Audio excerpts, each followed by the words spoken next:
With that, I call on Daniel Kawczynski to propose the motion.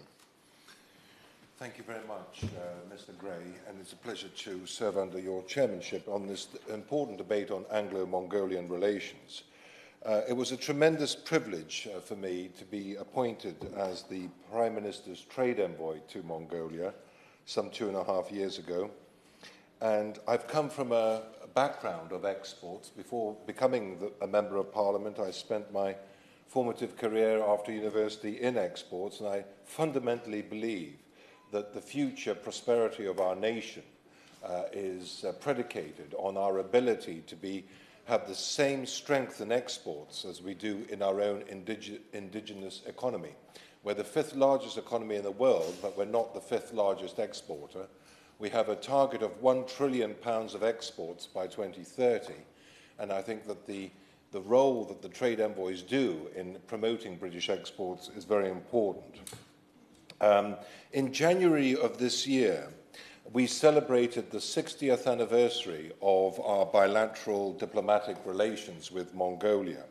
60 is a very important number for Mongolians, and so they held a very large reception at the Dorchester Hotel, and I'm very pleased that I managed to speak at that event together with the Deputy Prime Minister of Mongolia to highlight the fact that it was in fact the United Kingdom which was the first European country to formally recognize Mongolia as an independent sovereign nation. During my visits to this country, the geopolitical significance of Mongolia has become ingrained in my thinking. There are tremendous opportunities for bilateral cooperation, which I intend to set out during the course of this debate. Before I outline our goals and aspirations in Mongolia and the Far East, I need to outline the wasted decades of our obsession with the European Union. Post-Suez, I think we lost confidence as a nation. Suez was such a jolt for us. It's a subject I've studied extensively, but it was such a jolt for us that our mindset as a nation changed. And we went through a period of economic and political malaise. Certainly, I believe we went through a period of significant retrenchment, and we pulled away from many of our commercial and military interests in the Far East. It was Lee Kuan Yew, as you remember, Mr. Gray, who remonstrated with us, the Prime Minister of Singapore, who remonstrated with us for pulling away from our bases in Singapore. And we tended to focus purely on our own continent, the European Economic Community. That was the time civil servants and others peddled the narrative that the empire has gone, we are too small to navigate the world stage, and we need the crutch of the European Economic Community. Then ensued decades of political, economic, and constitutional enslavement to this process of the supranational state. We watched the constant EU summits, constant debates in trying to thrash into one policy the views and aspirations of 28 countries. We left the European Union, and despite all the bullying from Brussels, we have kept our course to freedom and independence. And this government has achieved 2 extraordinarily important goals during its tenure of office. CPTPP, entry into the CPTPP, the world's largest trading bloc and fastest growing trading bloc, and also AUKUS, the new naval agreement between Britain, Australia, and America. If protected, these 2 extraordinary achievements will have a profound impact not only on the British economy, but also on world security and peace. The CPTPP is the world's largest trading bloc, an organization with some of the fastest growing countries in the world, Japan, South Korea, Australia, New Zealand, Singapore, Vietnam, the whole of the Far East, extraordinary growth in these countries. And the United Kingdom is the only European country that has been invited to join the CPTPP, and my understanding is that we will be signing the documents, the treaties to enter next month, this month, or next month, this month, Sunday, in fact, Sunday, we will be signing the documents to enter the CPTPP, the world's largest trading bloc in the world. No interference in our domestic affairs, no interference in our judicial processes, no membership fees of £200 million a week, just pure trading. And this is so exciting for us as a British people, because we are now entering into a market which is growing at such a phenomenal rate. And the second achievement, AUKUS, the new naval agreement with America and Australia, is giving us the opportunity with our allies of re-entering the Indian and Pacific Oceans in a meaningful way, in a way for the first time in my lifetime. The British media's obsession with scandal and domestic petty issues is of great regret to me, because they don't really focus on these extraordinary achievements of the CPTPP and AUKUS. When you go to the Dog and Duck or whatever it is in our own constituencies, how many people come up to us and talk to us about AUKUS or the CPTPP? Nobody comes to talk to me about those things in my surgery, nor in the local pub. And yet I feel so passionately about them, because it's such a huge pivot for Britain towards the Far East, away from this obsession of our own inconsequential, shrinking continent, a continent which is shrinking every day as a percentage of global population and as a percentage of global GDP, and moving towards the Far East, where the real growth is for not just for ourselves, but for future generations of British business people and entrepreneurs. I'd like to say also that we now have a Mongolian intern in my office, Lomax Amarshakan, who studied at the University of Bristol and is now working in my office on a 3-month secondment on writing a report about British entry into the CPTPP and whether or not Mongolia ought to emulate us. And I'd like to ask you, Mr. Gray, and others participating in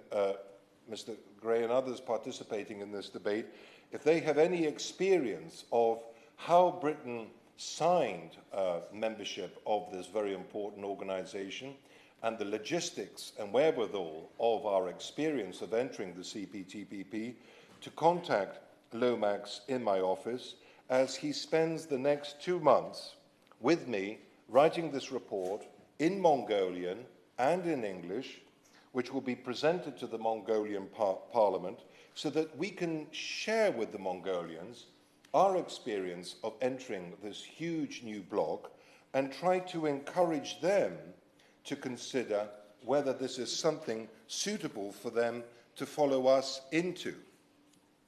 Now, as you know, Sir Roger, there are 195 countries in the world, 195 countries in the world, and yet only one with no coastline, and the Russians to the north and the Chinese to the south.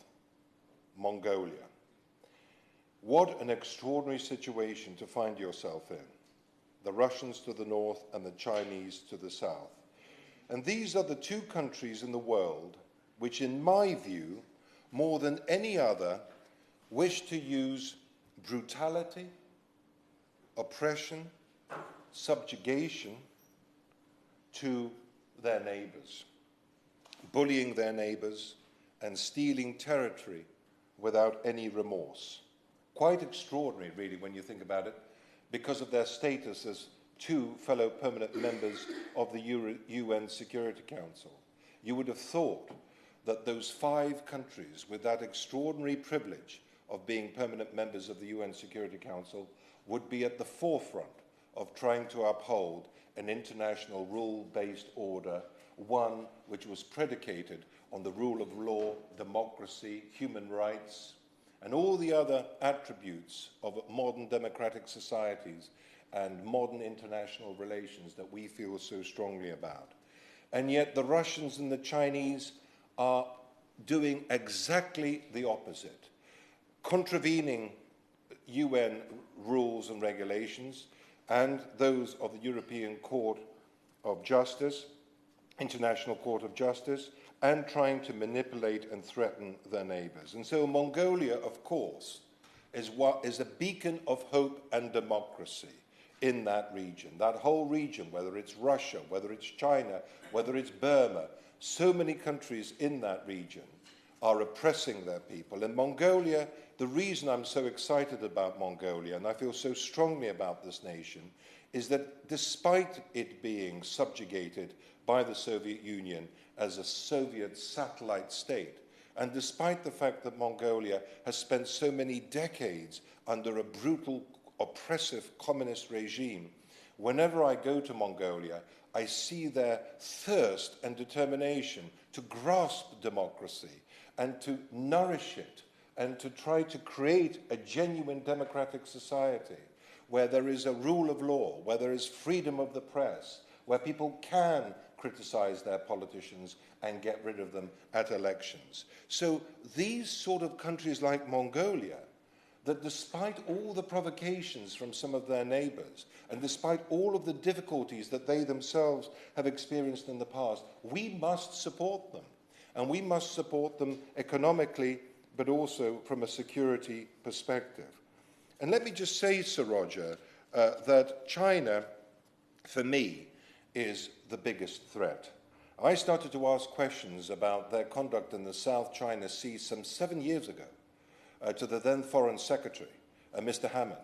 And I asked the question, what is the British government's attitude on the Chinese seizure of hundreds of atolls in the South China Sea, stealing them from Brunei, Philippines, Vietnam, Malaysia, and others, militarizing the whole of the South China Sea, a waterway through which 60% of the world's trade passes through.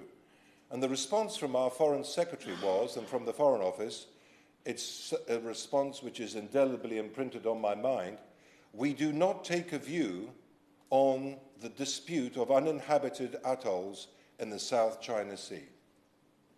I very much regret that answer, because I feel that the militarization of the South China Sea and us turning a blind eye to the Chinese stealing hundreds of atolls and pouring concrete onto them and militarizing the whole of the area is the thin end of the wedge, which gives the communists succor and that ability to know that they can continue to push the boundaries in their expansionist policies in the region. It's not just the South China Sea. We all know, Sir Roger, the situation with Taiwan and the difficulties that the Taiwanese government are experiencing. We know that the Chinese have trashed the agreement that they signed with us in December of 1984 over Hong Kong, which Margaret Thatcher signed. And we just had a debate the other day in the House over democracy rights activists in Hong Kong and how they're being subjugated. We all know about the allegations of the Uyghurs and the brutal suppression of the Uyghurs, and of course the situation in Tibet. And I think the two gentlemen who made the biggest mistake, Mr. Cameron and Mr. Osborne, was in their determination to cozy up towards the Chinese because of the dollar, because of the Chinese huge power and their ability to invest money and to provide big markets. We are critical, quite rightly, of certain other countries because of their human rights abuses, and yet somehow we've turned a blind eye to the Chinese and their conduct. And I think the mistake of Mr. Cameron and Mr. Osborne was very, very profound. I very much hope this government and subsequent governments are more adroit and more courageous in ensuring that we start to divest ourselves from this extraordinary overdependence of imports from China. When I asked the former Secretary of State for Trade and Industry about how we were going to become less dependent on China, she said to me one word, CPTPP. By entering the CPTPP, we're entering a market where 99% of goods will be traded tariff-free.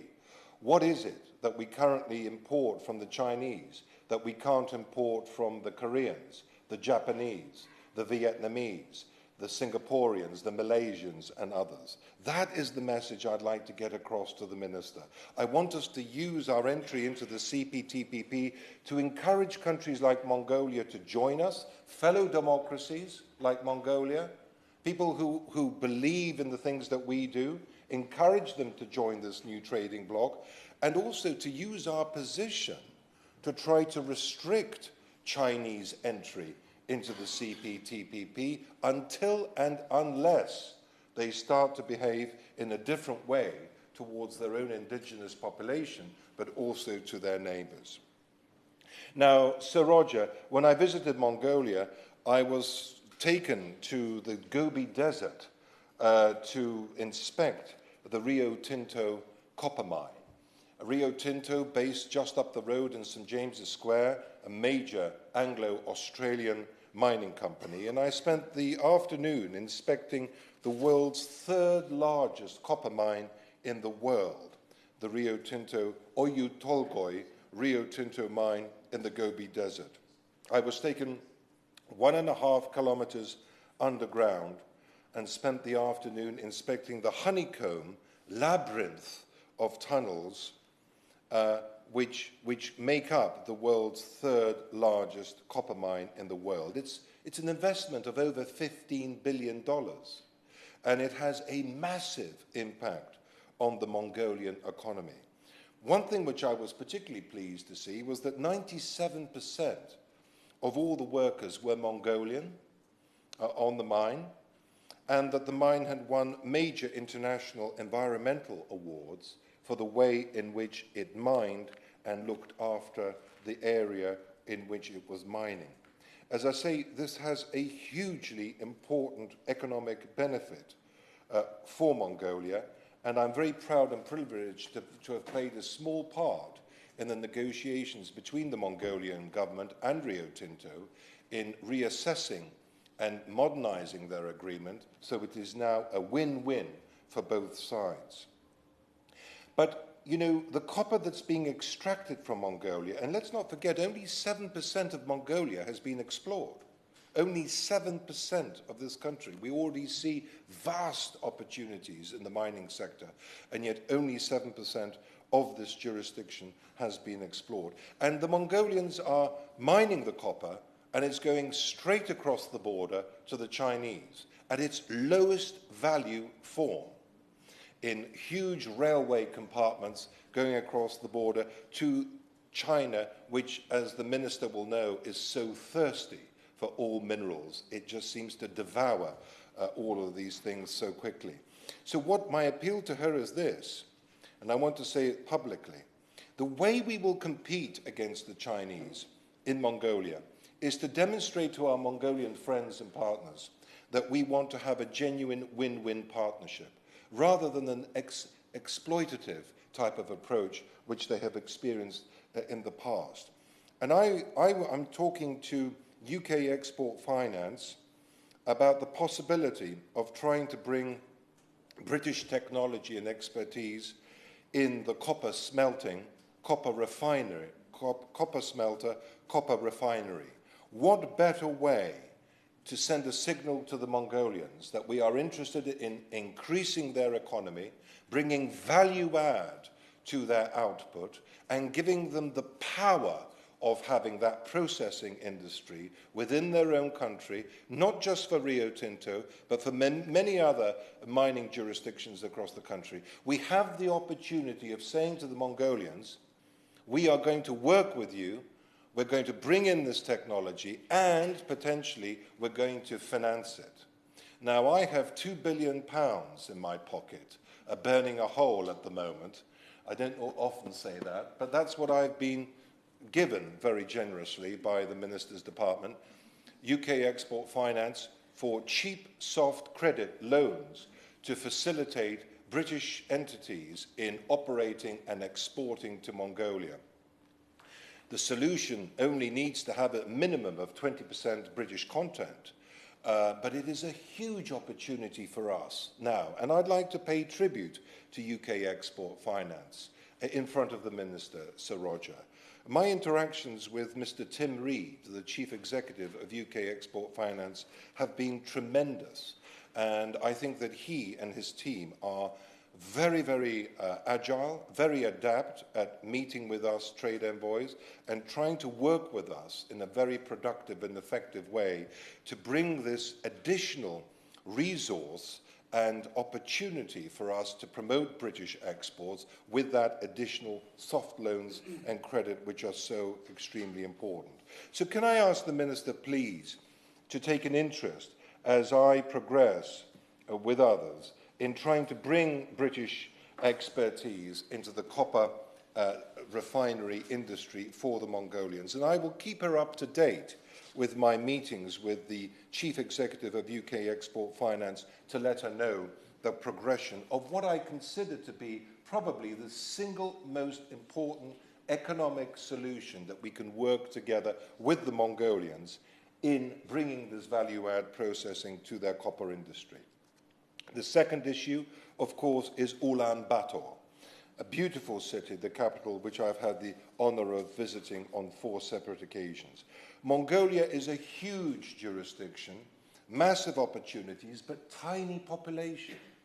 Only 3 million people live in Mongolia. I think Mongolia is going to be the next United Arab Emirates, or the next Kuwait, or the next Qatar, within our children's lifetime, but not from oil, but from minerals. Such is the wealth of this country, and so small is the population, that they have a genuine opportunity to create huge prosperity and wealth. But I must tell the Minister, and I'm looking forward to her visit to Ulaanbaatar. She's promised to visit at some stage, and I'm looking forward to hearing from her when she will do so. But of course, when she does come to Ulaanbaatar, she will see that it is probably one of the worst congested cities in the world.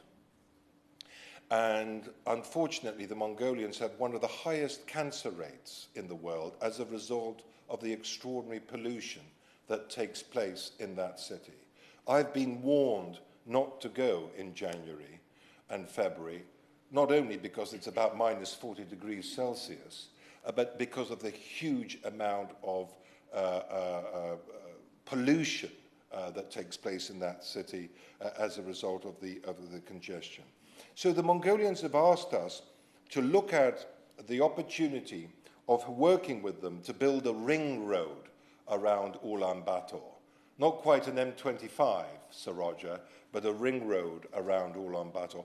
That is their most strategic project, because they can see that their capital city is slowly being choked off, and it's expanding extremely quickly. It can't cope with the levels of congestion, and so it's causing them a significant problem. So, to those watching on television who have expertise in either the construction or architecture or design of these sort of arteries, or who have any knowledge and expertise in any aspect of construction, please contact my office, because as we continue to engage with the Mongolians, we would be very interested in providing them with the optimum, maximum number of British solutions possible. And of course, that project is potentially up for being financed by UK Export Finance. Critical minerals, Sir Roger. As you know, China controls, I've spoken already extensively about China and my concerns about the communist regime, the brutal communist regime of the Chinese. I've already been banned from entering Russia as one of the Tory MPs who's sanctioned, prevented from entering Russia. No doubt I've already had threats from the Chinese that if I continue to make anti-Chinese sentiments in the House, I'll be banned from China. So perhaps this will tip me over the edge. But I'd be very proud to join other Tory MPs who've been sanctioned in this way by the Chinese and the Russians. But Sir Roger, you will know that China controls 80% of the world's rare earth minerals. And I want people just to remember that for a second. Isn't it extraordinary? We went to war in '56 in Suez because of our misunderstanding that NASA would restrict the flow of oil.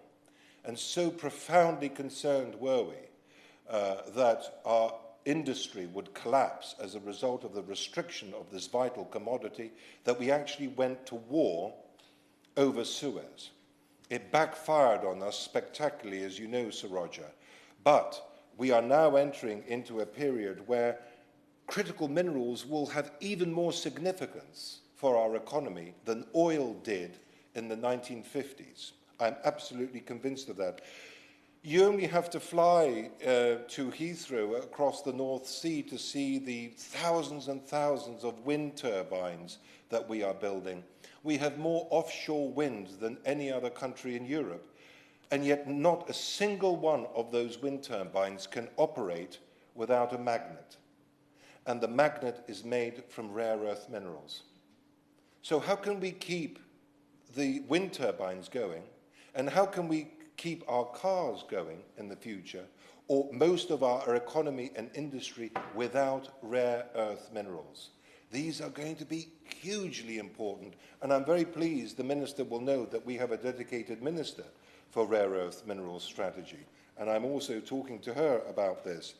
But Sir Roger, when one country controls 80% of the world's rare earth minerals, that's a moment, particularly a country as nefarious as China. That's the moment when this government and future governments need to start really thinking about a strategy on how to become less dependent on the Chinese. I know that at some stage in our lifetimes they will threaten us by restricting the access to rare earth minerals. I don't know when that will come. Maybe it will come over difficulties over Taiwan. Maybe it will come over difficulties in our freedom of navigation exercises in the South China Sea, because as you know, Sir Roger, the only thing that's keeping the South China Sea open is freedom of navigation exercises implemented by Britain and America. I don't know when that conflict will come, but I do know, given the nature of the communist regime of China, that they will attempt to restrict access to these vital minerals at some stage in the future. So we need to find alternatives. And of course, in Mongolia, we have found a mine that can potentially produce 10% of the world's rare earth minerals. And this is, I've met the British company that owns the mine. They're based here in London. And I'm very, very encouraged about the opportunities of exploiting this mine in Mongolia in collaboration with our Mongolian friends and allies to make sure that we have that ability to be less dependent on the Chinese. And it's not just about mining the rare earth minerals, Sir Roger. We are bringing British processing industry to Mongolia to turn the rare earth minerals into magnets so that they can be air cargoed, air freighted directly to Britain. And that's the future, Sir Roger. Relying on exports through China is no longer acceptable, whether it's from Kazakhstan or whether it's Mongolia.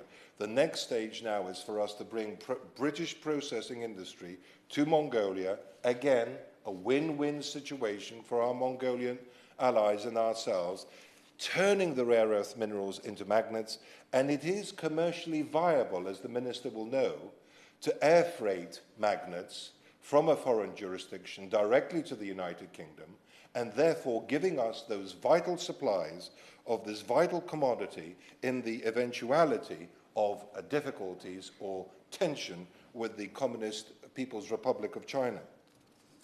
I'm coming on to finish, Sir Roger, but let me just add one word about JCB, which is an extremely important British company manufactured in Staffordshire, which is the county next to mine.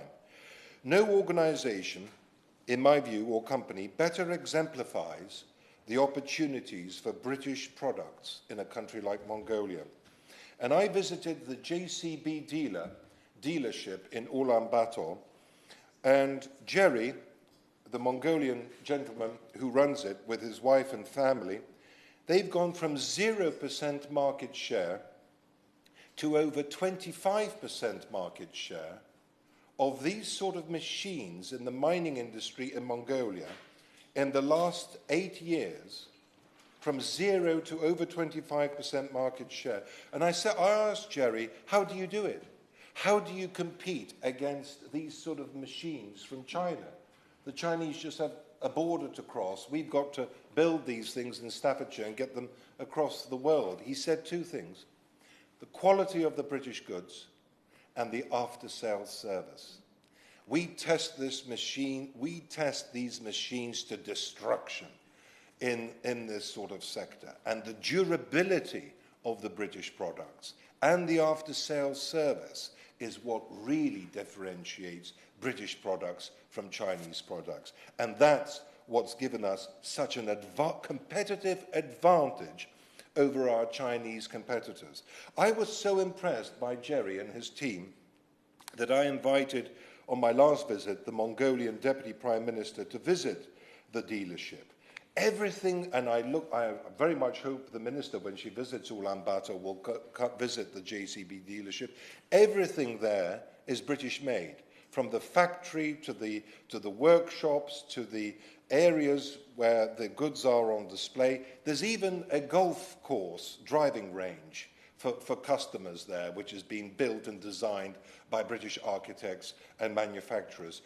If you could bottle Jerry's enthusiasm for selling British products, you'd make a fortune. And he is so proud of his partnership with the United Kingdom. Now, we need more political focus, though, on Mongolia. I've outlined to the Minister why Mongolia is so important. I was in Kazakhstan earlier this year as an election observer in Astana. And whilst I was there, the Foreign Secretary visited Astana and signed some important agreements with this other extremely important democratic country, very similar to Mongolia, extraordinary high levels of mineral production, a post-Soviet satellite state, but a country that is inching its way towards democracy and the rule of law. And I was very impressed by what I saw as an election observer in Astana. Genuine freedom of speech, freedom of the press. These two countries side by side are the really exciting democratic flowers that we need to water and nurture and bring into our world-based order of democracy and freedom. Two fascinating countries, Mongolia and Kazakhstan, side by side. You couldn't find a greater contrast between Kazakhstan, Mongolia, and Russia and China. So I briefed the Foreign Secretary about the need for him to visit Ulaanbaatar the other day, and he's promised me that he will consider a visit. I very much hope that the Minister will take this away with her. She can see my motivation and genuine excitement about this country. I ask her to engage with the Foreign Office and the Prime Minister about the possibility of a state visit for the President of Mongolia, or for our own Prime Minister to invite the Mongolian Prime Minister to the United Kingdom. Ulaanbaatar was flooded recently, and yesterday my Mongolian intern showed me a video of the destruction and devastation of Ulaanbaatar with some of the worst floods that they've had for many years. I very much hope that when FCDO is looking at international aid, it also looks at countries like Mongolia, and I would like to see a team of British hydrologists and flooding experts at least to be able to visit Mongolia and to engage with the mayor of Ulaanbaatar to see how we can support our Mongolian friends and allies in trying to deal with what they perceive to be one of their biggest threats, their inability to control this flooding. The Minister will know, perhaps from my discussions at PMQs, I always refer to this. My town, Shrewsbury, is flooded every year now. We're working on a holistic solution to managing the River Severn. I chair the caucus of 42 MPs who have the River Severn flowing through their constituencies. The Minister will know that if your community floods every year, the nightmare and devastation that causes. This is something that's affecting our friends in Ulaanbaatar, and I very much hope that the Minister will take note. I would also like her to know that when she visits Mongolia, I would like her to meet, I'm going to make sure she does, the only female governor of any of the 21 provinces in Mongolia. Bolomora Enkhbat. She was the chief of staff to the Mongolian Prime Minister, and now she's been made, there are 21 provinces in Mongolia, but only one female governor, and she is the first female governor. She invited me to her province. It was a 3.5-hour flight from Ulaanbaatar to the province Khovd, near Kazakhstan, and I was extremely impressed by the opportunities for investment in her province. She showed me around many opportunities in her province.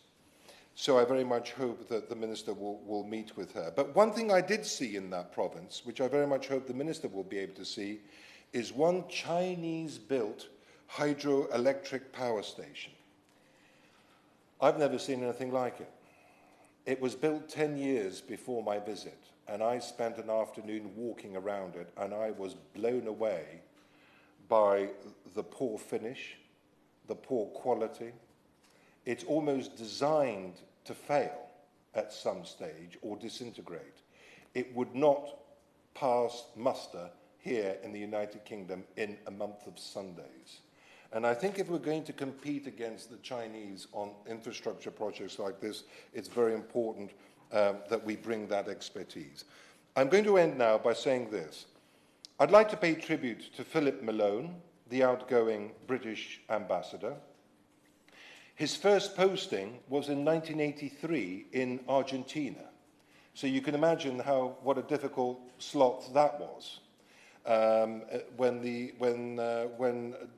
we didn't have relations, our relations were done through the Swiss embassy after the war with the Falkland Islands. Philip Malone has had a 40-year-plus career in the Foreign Office, and I have to tell the Minister, the professionalism and the conduct of British ambassadors when one is overseas always gives one a tremendous pride in one's own country.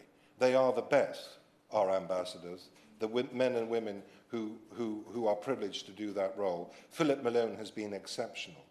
And also the incoming British ambassador, Mrs. Fiona Blythe, who's the first female British ambassador to Mongolia, who I had the honour of meeting recently. I wish her every success in the future. I'd like to pay tribute to my honourable friend from Wiltshire, the chairman of the all-party group from Mongolia, who does a great deal in promoting bilateral relations. And I'd like to pay tribute to John Grogan, a former Labour MP, who tells me he's busy campaigning in Selby today. He's going to be standing in Keighley, I think, at the next general election. But he does a tremendous job as chairman of the British Mongolian Chambers of Commerce. And I'd also like to thank Kevin Ringham, the civil servant who runs the PM's Trade Envoy Programme. Mrs. Harris, the third chairman we've had today. Mrs. Harris, I can't say it's been a great privilege serving under your chairmanship because in part you've been there, but I very much hope the Minister realises how this position has given me a huge enthusiasm for this country. It's a very, very important democratic partner for the United Kingdom, and I look forward to her work and the work of this government in continuing to nurture relations with Ulaanbaatar. Thank you. Thank you. The question is